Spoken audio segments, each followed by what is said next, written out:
Hi, ako si Zai. A lot of people asks me, Zai, what are the basic guitar chords? So in this video, I am going to teach you on how to play the basic guitar chords, analyze the chord diagram parts, and how to read your guitar chords. So what are you waiting for? Grab your guitar and let's play.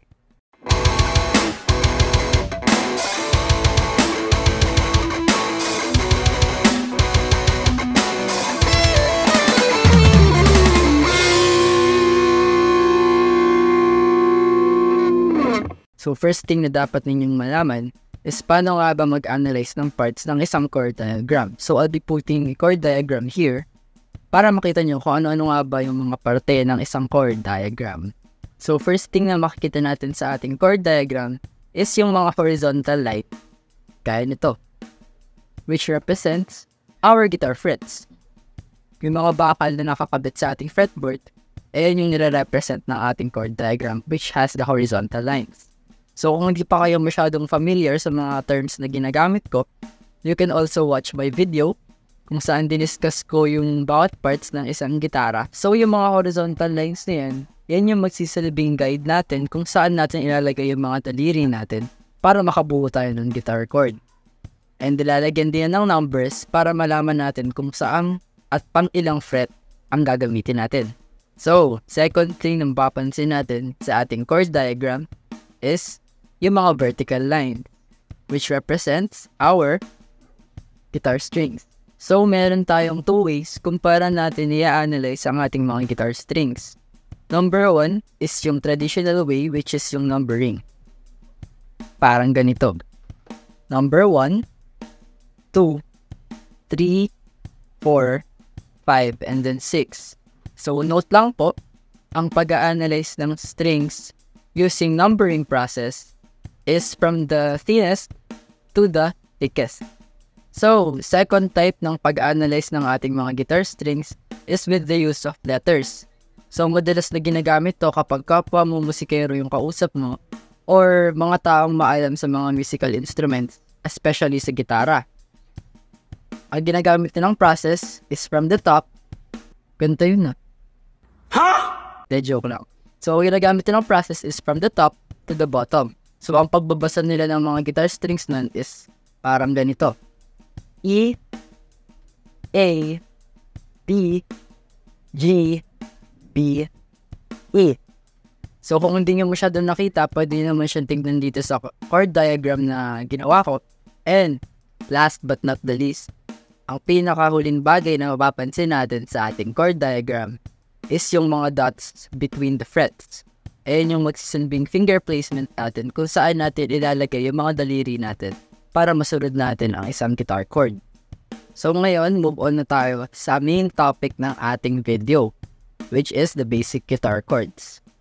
So first chord na aaralin natin is yung chord A. So para sa A chord, ilalagay natin tong index finger natin dito sa 4th string ng 2nd fret. So 2nd fret tayong lahat. And then, itong middle finger natin dito sa 3rd string. Then, ito namang ring finger dito sa 2nd string. So, open chord to, i-strum lang natin siya.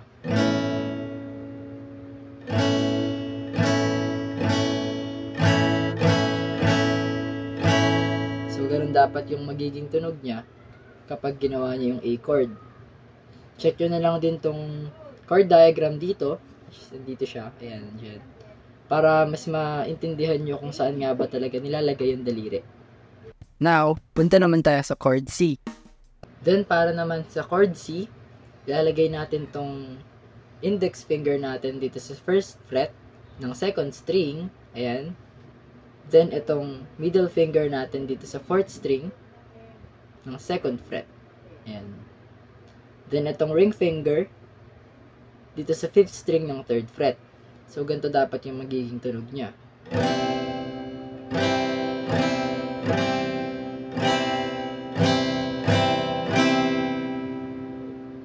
Ayan.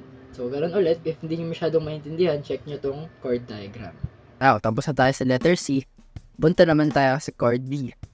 And now, para naman sa chord D, which is yung isa sa mga favorite chords ko, ilalagay natin tong index finger natin dito sa second fret ng third string, then second fret pa rin, pero middle finger dito tayo sa first string. Then itong ring finger natin sa third fret ng second string. So parang ganyan dapat yung magiging shape niya.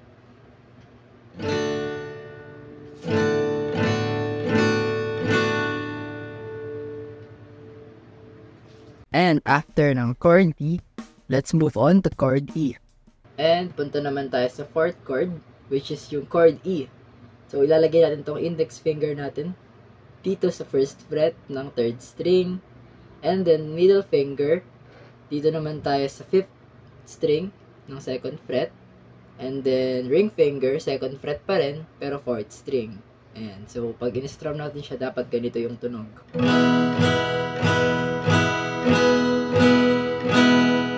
So open chord lang yan lahat. At syempre, pagkatapos ng letter E, meron din tayong chord F. So ngayon punta naman tayo sa fifth chord, which is yung chord F.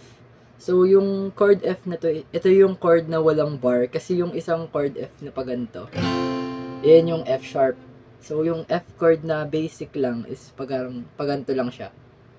So index, dito tayo sa first fret ng second string. Then middle, dito tayo sa second fret ng third string.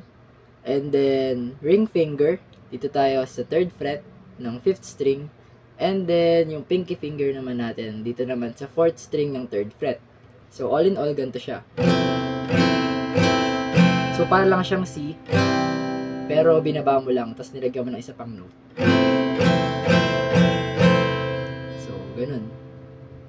And last sa ating mga basic chords, syempre ang chord letter G. So punta naman po tayo sa last chord, which is yung chord G. So kadalasan kasi ng mga guitar players, mas gusto nila yung ganitong G chord. Yung 4 fingers yung gamit. Ayan.